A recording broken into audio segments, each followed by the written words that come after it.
Hey everyone, so I'm here to show you guys how to properly measure a loft and lie using a spec gauge.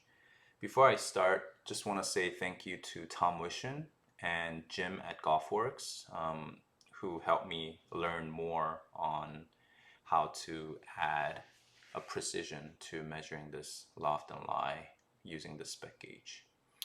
So without a further ado, let's begin. So here are some of the stuff that's required to measure.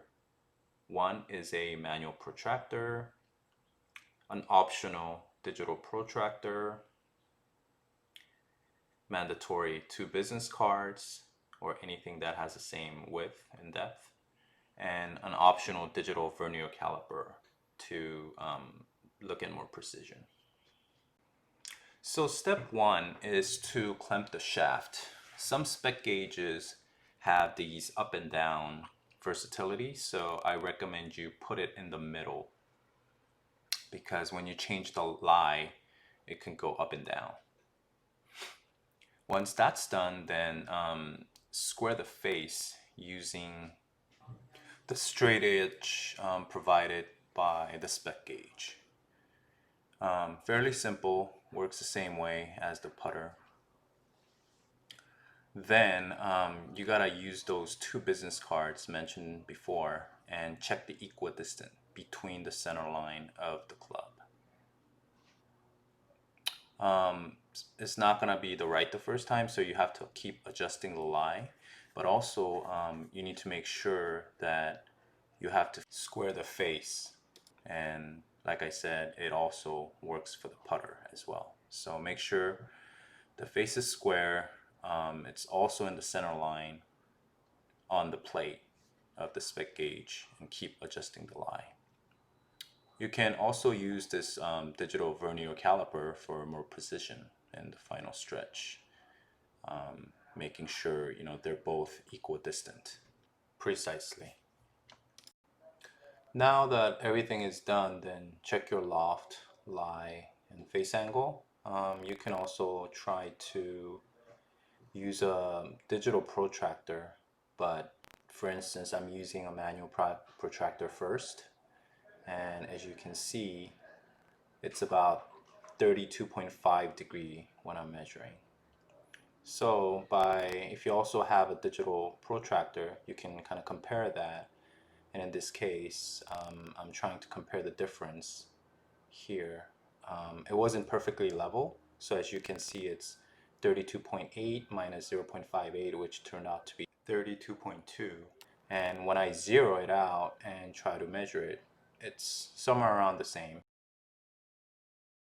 32.3. So that is how you measure your loft and lie. One thing to note is just make sure to first measure the lie, because without the proper lie, you won't be able to measure the correct loft.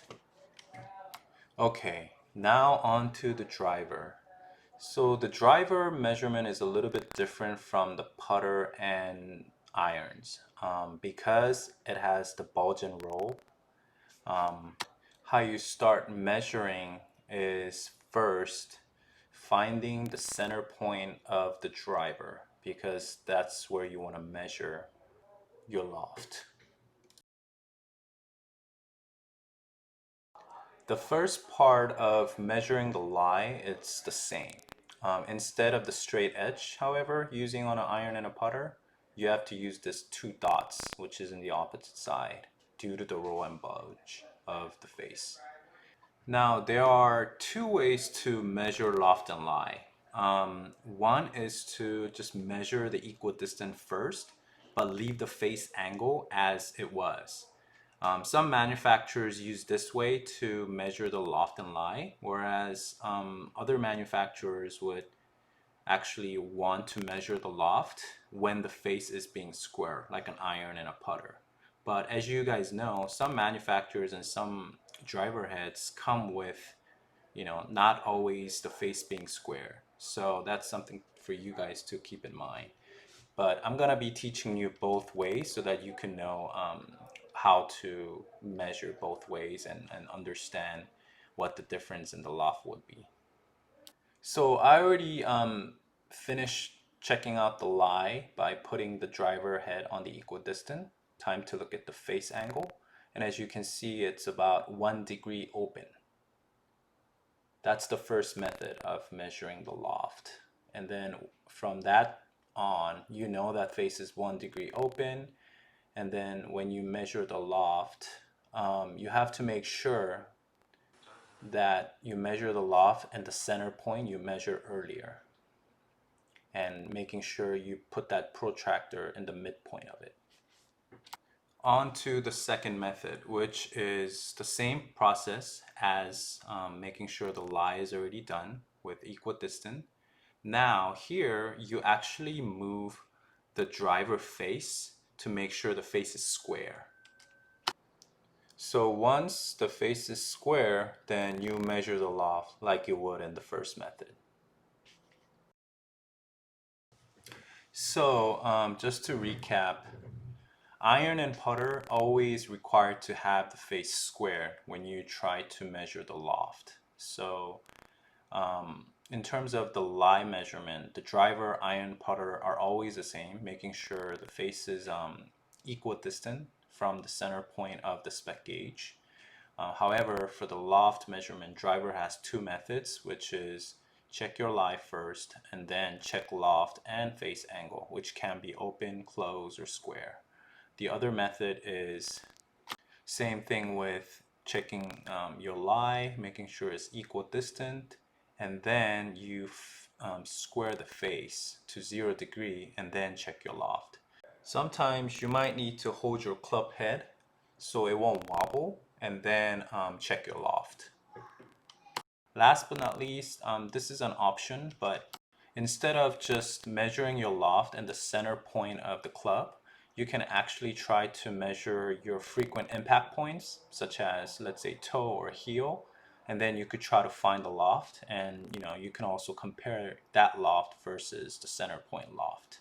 That will be helpful in measuring your relative loft versus the actual static loft. Kind of like a dynamic loft comparison, I would say.